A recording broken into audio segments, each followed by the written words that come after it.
All right. Hi, everyone. Thanks so much for joining us this evening for the first in a series of conversations about the town's Folly Pond and Trotting Park Flood Resilience Project. A quick overview about this project. The town and the Sea Level Rise and Climate Committee are working with BNL Engineering and other project partners to better understand flooding, drainage, water and ecosystem protection, and road access issues at Folly Pond Crossing and the Trotting Park area of the North Haven Road. This engineering project is funded by a state community resilience partnership community action grant. And before we start, I'll introduce myself for folks who I don't already know. My name is Gabe McPhail. I contract with the town to support various projects with engagement and also do grant writing and management. And I'm joined tonight by members of the Sea Level Rise and Climate Committee. And joining me online is Kitty Wilkins, Source Water Program Manager at Maine Rural Water Association and the author of the Vinyl Haven Water District's Source Water Protection Plan, and Anya Chandler from BNL Engineering, the engineering firm we are working with for this project. So I want to do a quick overview of what we'll cover tonight. So I'm going to share a bit about the origins of the project. Um, and also, excuse me, also just a little bit about what's been done to address flooding at the meadow. We're going to talk about the impacts of flooding from a public works and emergency management perspective. And then after that, we'll cover project background. Excuse me, after we cover the project background, we're going to turn things over to Kitty, who will give us a comprehensive look at the island's watershed, but Folly Pond in particular. After Kitty's presentation, I'll share a bit about the future opportunities that we have for engagement with this project and then what comes next in our conversation series. So, just a little bit of background about the project. Um, Folly Pond, this project, the Folly Pond and Trotting Park Resilience Project, as I mentioned, is an engineering and design project the town is undertaking. And why? Because we really want to look at solutions to the flooding on the North Haven Road.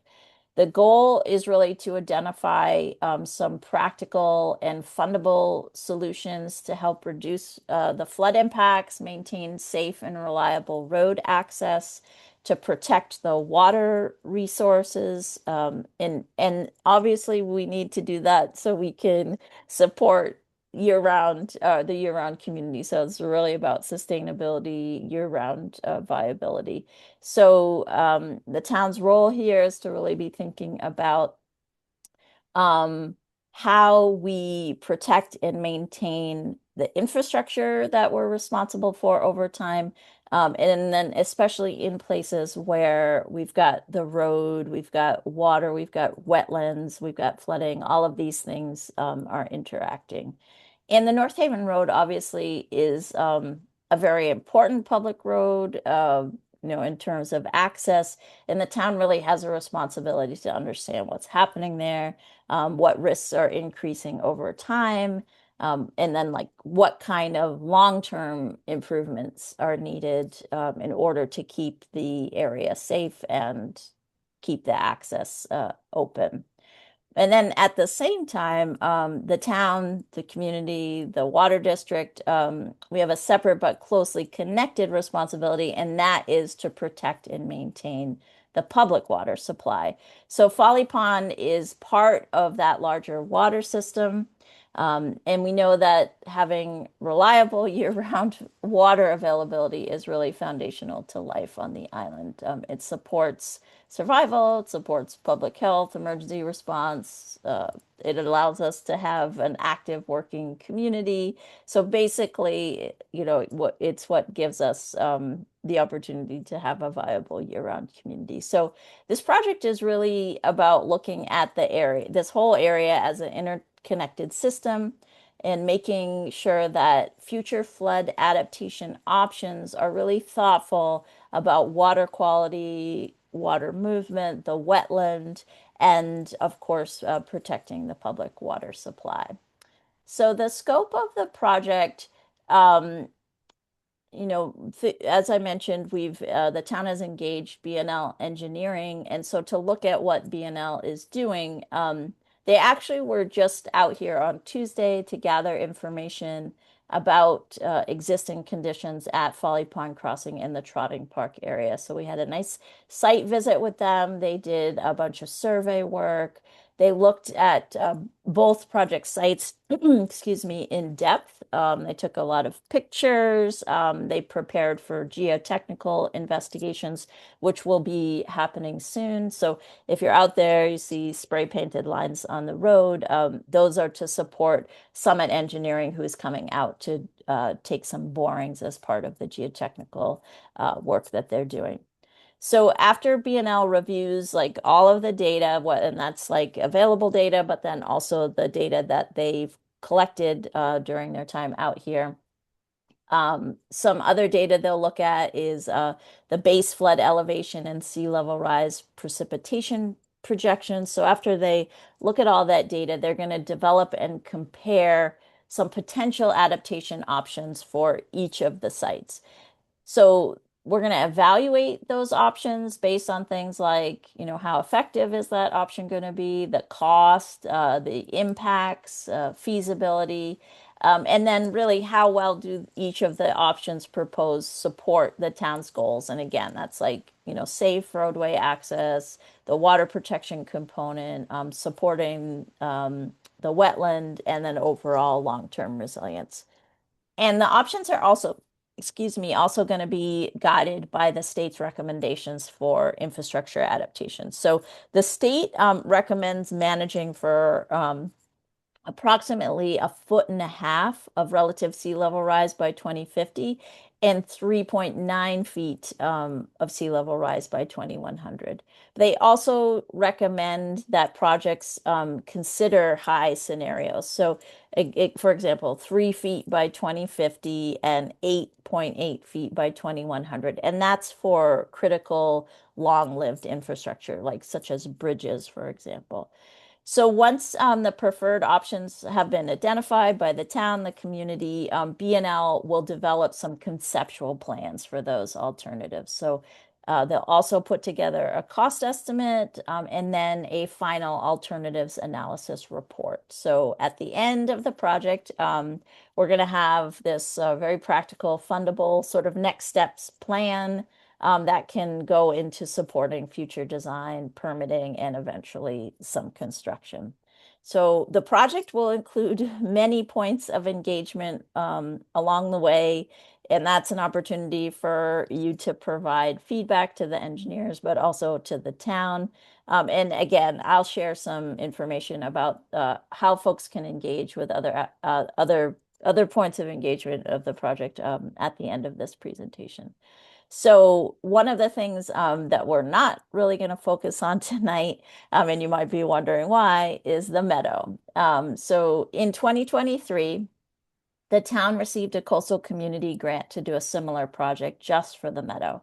Woodard and Kern did that project, and they developed a final alternatives analysis for roadway adaptation strategies for that area. The solutions involved elevating the roadway and also installing new culverts with tidal gates at the Vinyl Cove Inlet on Round the Island Road, through which the water to the wetland is fed. The town discussed those solutions and decided not to pursue them at the time, and instead thought that, okay, let's look at the Folly Pond and Trotting Park areas first, then consider if one larger project or a phased larger project could be grant funded and constructed. So the Vinyl Cove's alternative analysis, it is available on the town's website. If anyone is interested in viewing it, you can also contact me directly and I will send it to you. So let's take a look at some flooding in this area. So for folks who travel the North Haven Road regularly, you know that the Meadow experiences monthly tidal flooding. The Sea Level Rise and Climate Committee have been measuring flood levels at the site for several years. They have a whole bunch of data around the water levels in that area.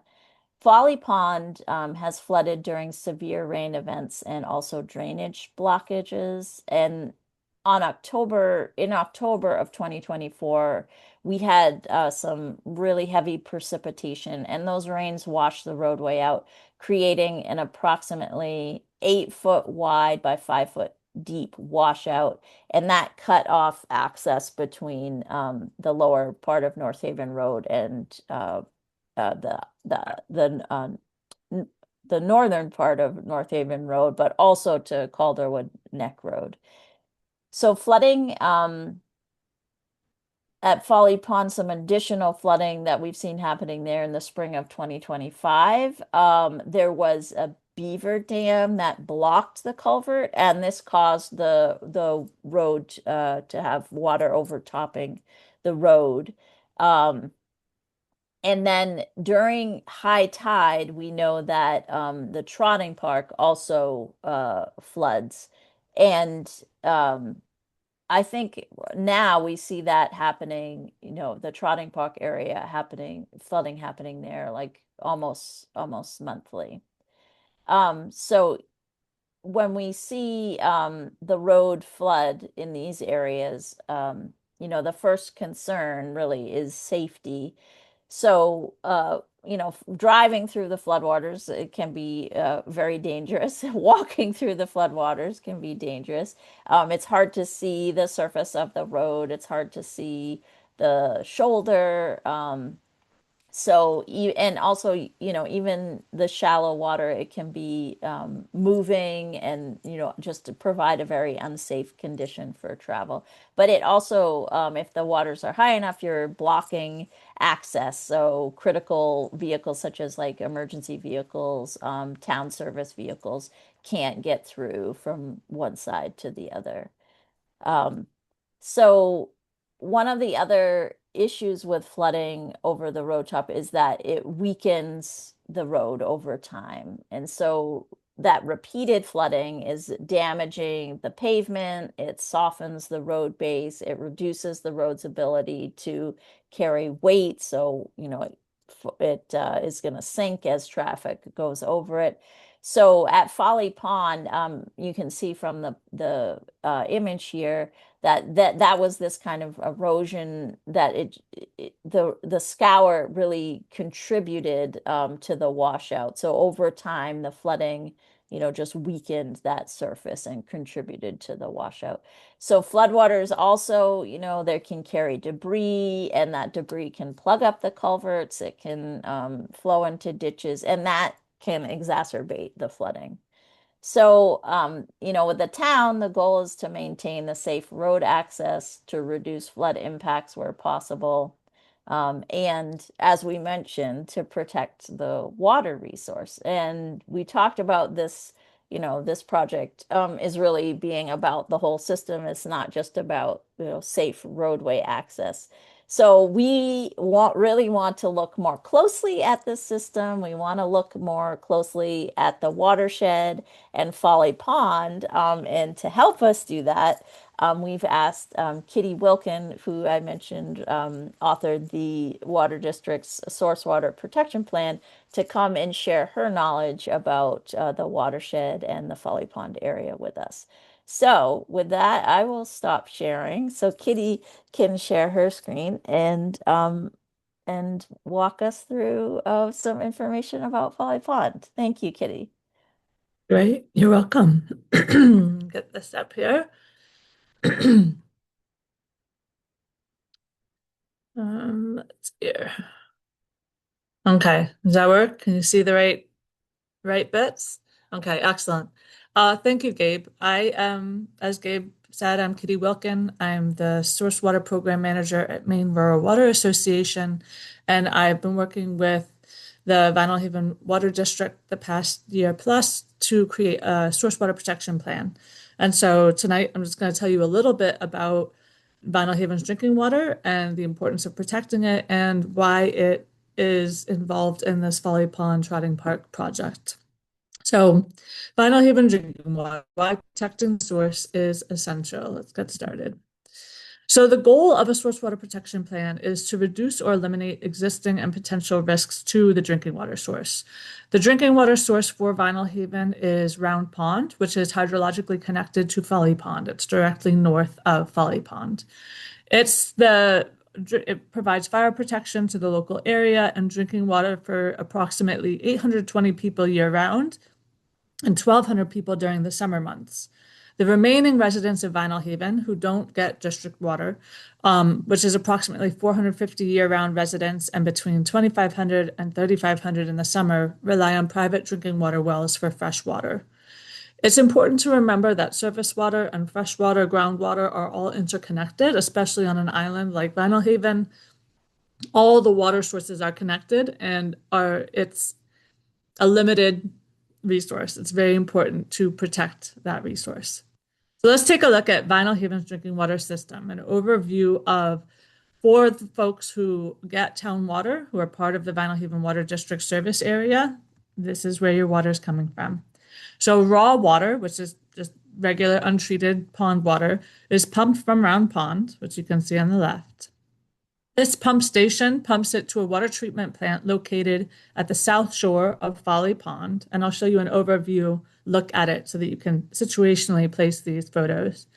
But after pumping raw water to the water treatment plant, the water is then filtered and treated to remove parasites and viruses, to disinfect the water and adjust the pH. And then it is piped 2 miles to the shack where it begins distribution to customers. And main distribution is right in downtown Vinyl Haven. That's where the bulk of water district water users live. So looking at source water protection, so source water is the origin of your drinking water. And so for Vinyl Haven, the source water is Round Pond, which you can see at the top of this map. Round Pond is directly north of Folly Pond. And on that aerial photograph, it looks like there's a lot of forest or upland or like little brown spots, there's wetlands. Currently, a lot of that area is inundated, which means there's standing water there all of the time. So hydrologically, Round Pond and Folly Pond are a lot more interconnected than they appear in this map. Um, but when looking at source water protection, we look at a watershed-based approach. A watershed is any area in which rain will slowly work its way down to the water source. So essentially, it's usually determined based on elevation. It's kind of like the high ridge around Round Pond, Folly Pond, Otter Pond, and anything that rains or any runoff or any spills or oil spills or fertilizers or pesticides applied, they all will work their way down to the drinking water source. Taking a watershed-based approach helps protect the drinking water more. And so you can see the green line is the boundaries of the watershed that was looked at for the source water protection plan. Taking a closer look at the water source, this is Round Pond. You can see the frontage of North Haven Road. There's about 100 feet of North Haven Road that runs right along Round Pond. Here's the pump house they showed you. That's right at the edge of Round Pond that pumps the water down to Folly Pond. You can see here that the proximity of the road is right next to the drinking water source. Means that this is an area that's of the utmost importance for protection. Drinking water, ideally, the land around a drinking water source should be as undeveloped as possible. Because of the nature of Vinyl Haven, North Haven Road is a very essential roadway to get from north of the island to the south of the island. And they're looking at analysis. There's not other places the road can be, but it's a point in which human access to the water is right there. So it's really important to be aware of that and be very careful to drive safely and minimize the human impact to the water source. Here's a view of another look at Round Pond from there's a series of trails right east of the pond that give you a good lookout over the pond if you want to take a closer look at your water source. And then you can see there's also the view of that pump house and the photo on the right, the pump house that pumps the water down to the water district water treatment plant is on the left, and on the right is a little pump house that's a private landowner has rights to the water as well. So, looking at the overview, that yellow star is where the pump house on Round Pond pumps water, and right down along that line toward Folly Pond. You can see in Folly Pond, if you look to the right, that rightmost point is where the Folly Pond Road Crossing project is happening.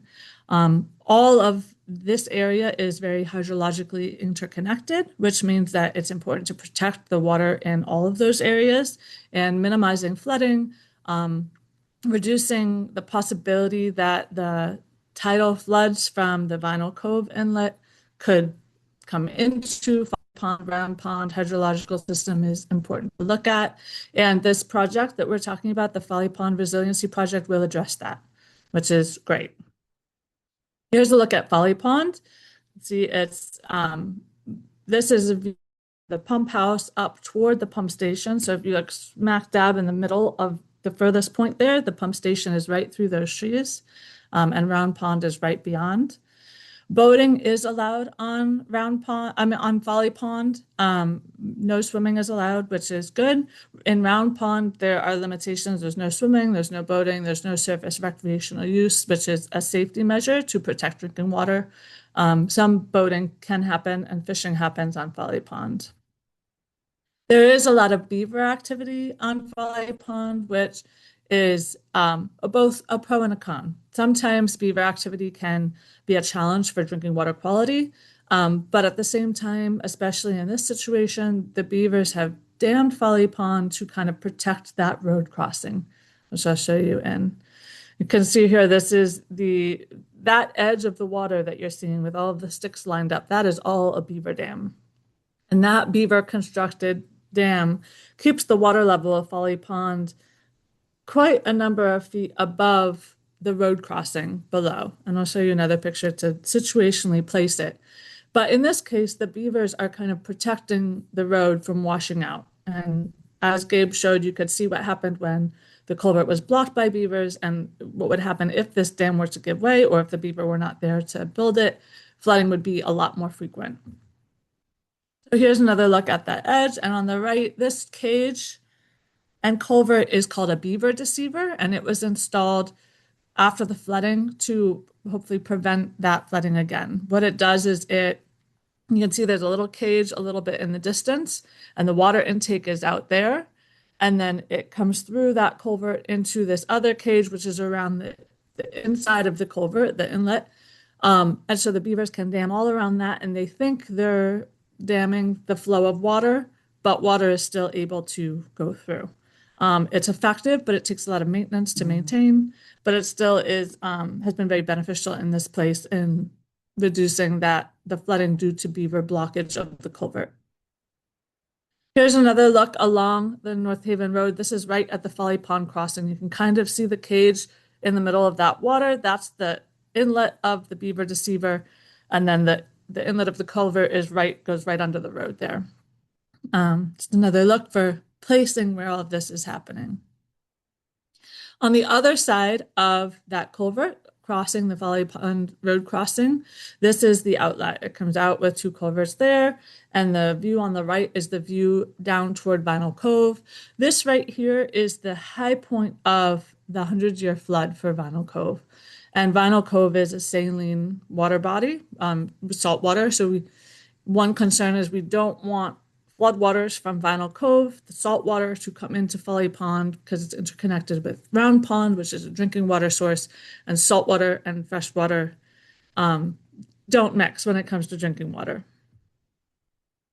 The space between Folly Pond and Round Pond, this is, in the aerial photograph, it looked brown, it looked like wetlands or maybe forest, but it's actually inundated wetlands, a more like swamp-like environment.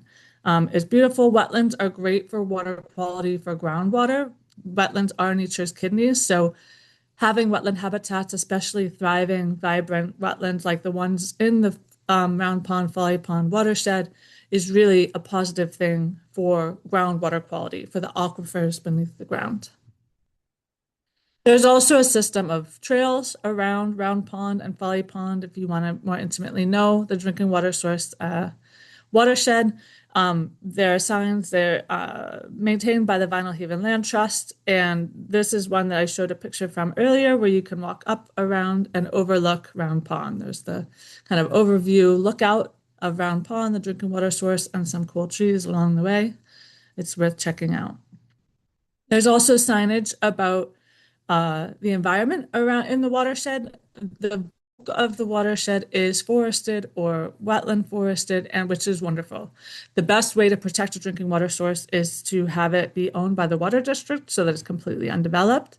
But an important acknowledgement of a source water protection plan is balancing human use of the area and understanding of the environment and protection of the drinking water source. And so the Vinyl Haven Land Trust does a great job of sharing about the different species that grow in this red maple alluvial swamp. Um, Access to it will help you more intimately know it, as long as you do a leave no trace practices, because it is a drinking water source. There's also great signage around Pond Watershed Drinking Water Protection Area.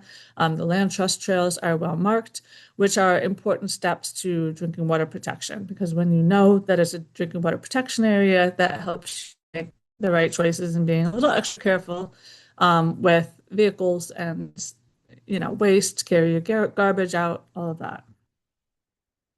So beyond fresh water, the drinking water source, the surface water, drinking water from Round Pond, the rest of the island residents rely on private wells. And I want to talk a little bit about fresh groundwater on Vinyl Haven because it is definitely one of the things that needs to be thought about and acknowledged in your daily use of water, and also just to better understand where your drinking water comes from. So this is a graphic from the U.S. Geological Survey, a fact sheet that is from an article from a different island, but it is a good visual representation of what the fresh groundwater under Vinyl Haven may look like. Um, when talking about groundwater, fresh groundwater for an island, because you're surrounded by seawater, a lot of people wonder, like, is there an underground river? Is there this? This is usually what fresh groundwater looks like. It's called a fresh groundwater lens because it's very lens shaped. And you can see there's the saline groundwater in the ground, and then that transition to the fresh groundwater. Um, in When you have a sole source island aquifer, which is what Vinyl Haven has, that means that this is the only freshwater source on the island, which means it's extra important to protect. As you draw from the water, here's an illustration of a private well, and a well is put into the ground. And then as you draw from the well, it's kind of like drinking through a straw. So when you're drawing the fresh water from the well, that brings the saline groundwater, that interface or the transition closer to the intake at the bottom of that well.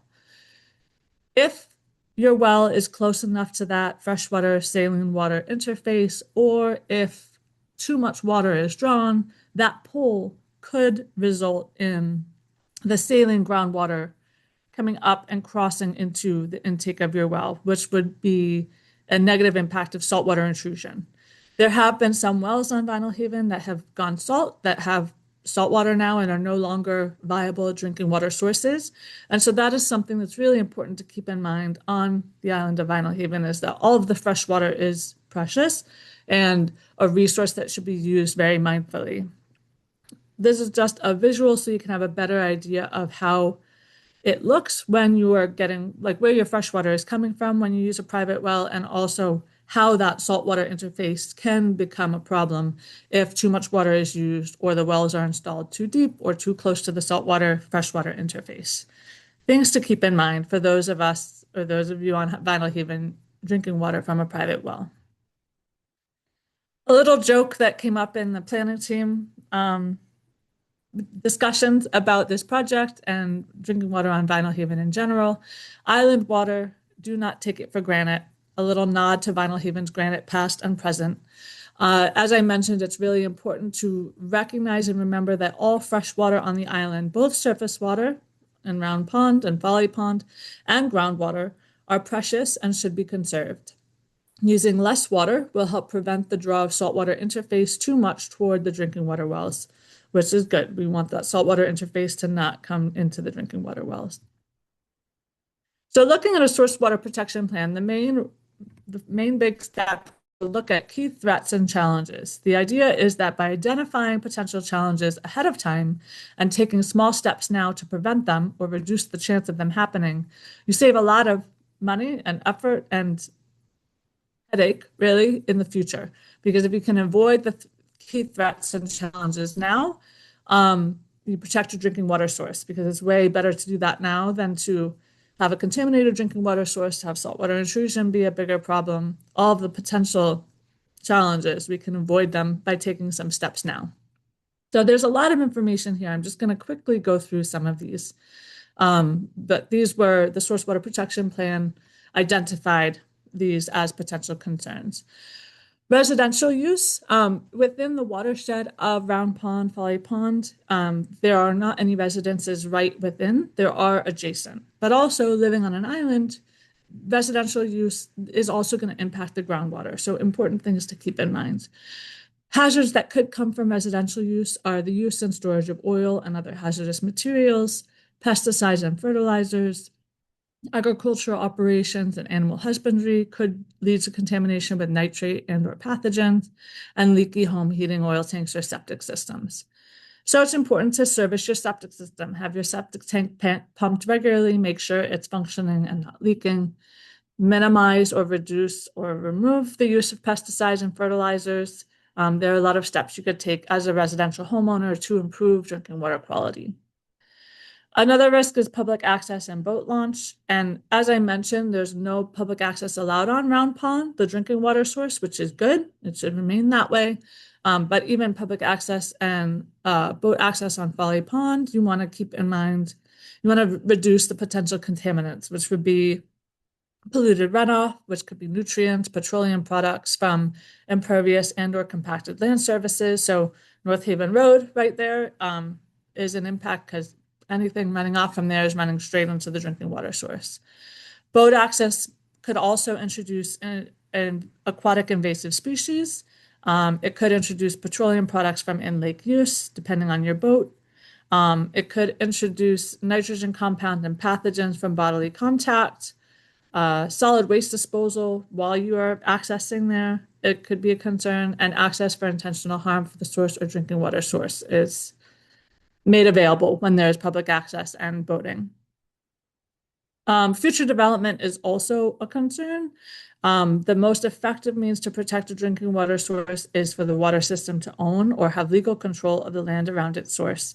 And Vinyl Haven Water District does own 70% of the shoreline around Round Pond, and between Vinyl Haven Water District, Vinyl Haven Land Trust, Maine Conservation Heritage Trust, a lot of the watershed is owned and protected, which is wonderful. And Vinyl Haven Water District is continuing to go toward looking to purchase properties within the watershed for better source water protection. All good things. Surface use recreation. There's no surface use or recreational access permitted on Round Pond, which, as we mentioned, is a good thing. Continuing to respect that is important. Recreational hiking trails have both positive and the potential for negative impacts to the watershed. As I mentioned, having access to the environment, it has been shown that when you intimately know something, you're much more prone to want to protect it and take care of it. And so being able to walk through the woods and learn about the species of plants and animals and ecosystems that live there, that's a benefit in education and awareness of the importance of those ecosystems on our drinking water source and our everyday activities. And at the same time, when humans walk somewhere, we bring with us trash, we have waste, we have pets with pet waste, we drive cars to get there. Cars have petroleum products, other fluids that may not be beneficial to the water system. So being sure to use a leave no trace practice and minimizing that human impact to the environment is important when you're enjoying the recreational hiking trails.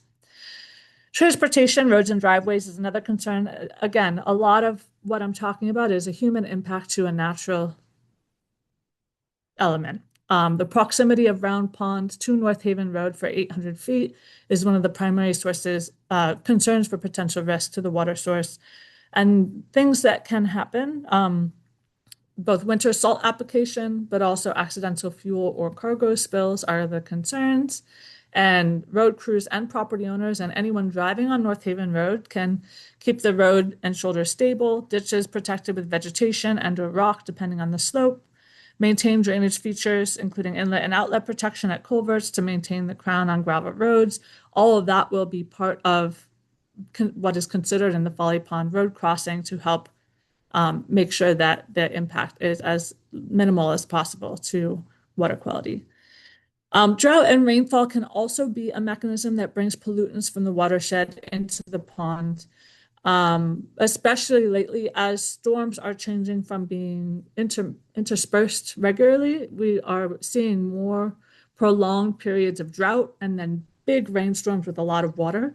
And what that does is it creates more stormwater runoff. And when the ground is parched and dry, then when it rains, the rain is less able to infiltrate into the ground. So instead, it runs along the surface of the ground, picking up all of the animal waste, petroleum products, contaminants, anything on the surface, and then running into the water source. So that creates a greater risk to water quality. Fortunately, the watershed of Round Pond is forested, contains wetland areas with a little bit of light residential development. Because of the forested and wetland areas, it reduces the risks of contamination from stormwater runoff. Still something to keep in mind and keep an eye on. And also surface water quality monitoring will continue to be important in seeing how that impact is happening or not happening. Coastal flooding. So here's a map that I want you to take a close look at. That purple is the 100-year flooding according to the FEMA flood maps. We are in a period of life now where 100-year floods no longer happen once every 100 years. That was determined as like once every 100 years there will be a flood this big. Now, or in recent years, 100-year flood zones have flooding more frequently. That purple is the 100-year flood for Vinyl Cove, and you can see the road crossing between Folly Pond and that purple flood zone. It's right there across that culvert. That's where the Folly Pond Road project is happening. As I mentioned, Folly Pond and Round Pond, we already know those are hydrologically connected. There's surface water inundation pretty much right from Round Pond to Folly Pond. And so if that salt water were to encroach over the road or cross into Folly Pond, that creates another risk for drinking water quality and for keeping the fresh water source protected and clean. Again, the Folly Pond and Trotting Park Flood Resiliency Project will directly address this risk, which is why it's really important that we're moving forward with this and considering the potential impacts to drinking water quality. The potential inland reach of saltwater intrusion has not been systematically studied in Maine yet, but there's a lot of ongoing studies happening both for inundation of land surface during coastal storm surges or higher tides from sea level rise, and also saltwater intrusion from underground for groundwater. And so all of that research is happening now so that we can better plan for the future. Saltwater intrusion, again, so that was coastal flooding, more of a surface impact of saltwater on the freshwater on Vinyl Haven. Saltwater intrusion is the impact of the salt saline groundwater on groundwater surface or groundwater drinking sources. And again, sea level rise can have an impact on that as well. From below, sea level rise can permanently replace freshwater volume in a coastal aquifer with saltwater. The vulnerability of coastal aquifers is geographically complicated by the shape of estuaries, local and regional freshwater hydrology, surficial geology, bedrock fractures, and groundwater withdrawal. So there are a lot of elements that will influence how vulnerable this particular groundwater source is to saltwater intrusion. And we're looking into all of that now to hopefully help with future planning. And it is important that these factors be considered in future planning and preparing to manage for a potentially higher sea level rise scenario. Hazardous materials and petroleum products, again, human impacts to water quality. Hazardous materials could include petroleum products found in storage tanks, automobiles, boats, household items such as lawnmowers, snow blowers, solvents, batteries, and many other items contain hazardous materials and are considered to be potential contaminant sources. So we're not saying don't mow your lawn, don't go on a snowmobile, don't use a snowblower, but when you are using a household hazardous waste, or when you are using, or when you are disposing of those household hazardous waste, be sure to use the hazardous waste disposal days and dispose of the waste properly. I know 50 years ago, getting rid of old motor oil meant throwing it in the woods behind your house. We now know that that is not a viable source, and there are household hazardous waste disposal days, so please look them up and use them when disposing of hazardous wastes. Proactive protection matters. This is a sign from Round Pond, no swimming. It's clearly marked. It really makes a big difference to take those steps now to prevent a negative impact from happening. And the Vinyl Haven Water District has a lot of protections in place. 70% of the shoreline is owned by Vinyl Haven Water District, Vinyl Haven Land Trust, or the town. Continued efforts to purchase the parcels within the watershed are happening. Shoreland zoning limits development within 250 feet of the pond. There's water quality monitoring that is ongoing, monitoring of structures and facilities, clear signage showing that it is a drinking water protection area and limiting recreational activities, and also continual update of emergency plans and watershed surveys. Source water protection is an ongoing thing, and we are all continuing to work on it and looking forward to work with all of the residents of Vinyl Haven to make sure the drinking water source, both surface water and groundwater, is resilient and can last and sustain the community for many generations to come. 5 ways you can conserve drinking water. I know there's a lot that could happen, and there are easy things that you can do starting today to help protect your drinking water. You can fix leaks. Small leaks in faucets, toilets, and pipes can waste gallons of water daily if not fixed. You can minimize water usage. Turn off the faucet while you're brushing your teeth. Take shorter showers. Only run the dishwasher and washing machines when they're full. You can use drip irrigation to water gardens or water early in the morning or late in the evening to minimize evaporation. You could prevent pollution, so limit the use of herbicides and pesticides, dispose of automotive fluids properly, pump your septic tank every 3 to 5 years. And finally, you can protect the watershed. Preserving the forest and wetlands, which naturally filter water and protect against contamination, is a wonderful step to protecting drinking water. Nature has its filtration built in. We just need to not cut it down and build houses instead. So being very aware of protecting the land within the watershed and preserving forests and wetlands on the island in general is an important step that we can take to protect and conserve drinking water.